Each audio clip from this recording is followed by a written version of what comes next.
When Volkswagen decided it needed to drastically increase sales in the US market, a different Passat was born. Engineered for and built in America, that Passat arrived for the 2012 model year larger than ever before and at a drastically reduced price, but also on a less sophisticated architecture and with fewer available luxury and tech options. At the same time, Europe kept updating its more compact sister model with fresher tech. And now the divide is widening. While the US Passat, based on the aging PQ46 platform, is getting ready for an extensive facelift next year, the Euro model has been completely redone atop the VW Group's impressive MQB modular vehicle architecture. Visually, the new model is strictly evolutionary. Designed under the guidance of Mark Licht, who has since been tapped to head Audi design, the new Passat's exterior is characterized by horizontal lines and as a result looks sleek and low. In what is perhaps an industry first, the Passat is actually available with two differently shaped headlight units. Its optional LED headlamps are smaller than the standard halogens, and the look is markedly different. VW didn't go as far as changing the sheet metal surrounding the lights, but the LEDs have a far more prominent chrome strip up top that then carries over into the grille.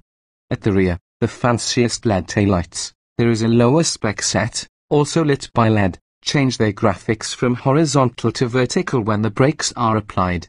So many engines, the Passat is offered with a range of 10 engines in Germany, but we experienced only the 150 horsepower 1.4-litre TSI gasoline 4-cylinder and the burly 240 horsepower 2.0-litre TDI during our drive. This story's accompanying specifications banner is limited to these engines. Both turbocharged engines are satisfying in their own way. Mated to a slick shifting manual transmission, the EA211 1.4-litre gasoline engine is surprisingly quick and responsive.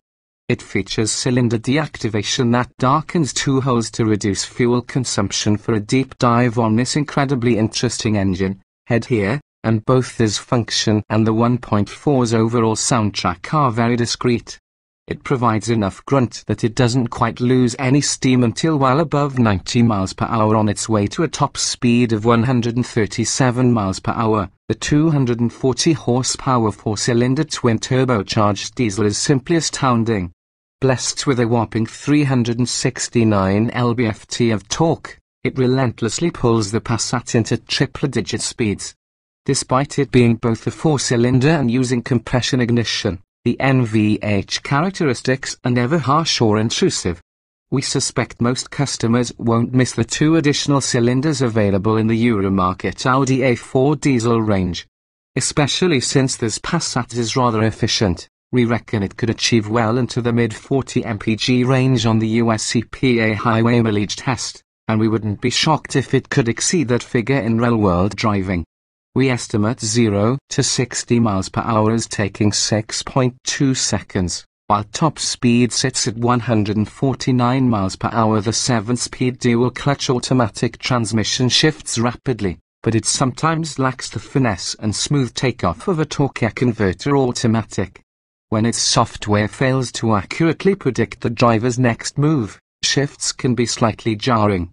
The Passat is surprisingly agile, particularly with the gasoline engine, and it doesn't hurt that the big sedan weighs a mere 2,900 pounds or so.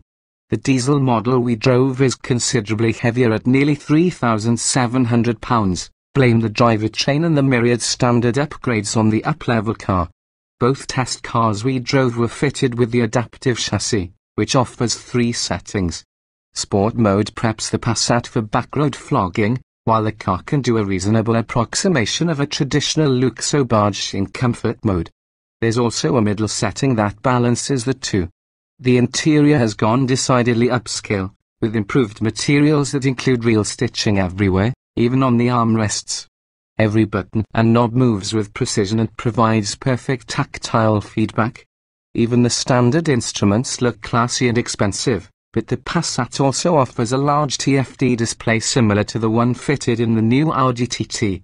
Here, VW has stolen Audi's thunder, as it will take another year before this technology migrates into the delayed next-gen Audi A4. The cabin is roomy, too, but Europeans can order the attractive wagon variant if they need even more space. Indeed, there are few indications that the new Passat isn't a premium brand car. We're thinking there will be plenty of continental shoppers asking themselves, with a VW like this, who needs an Audi?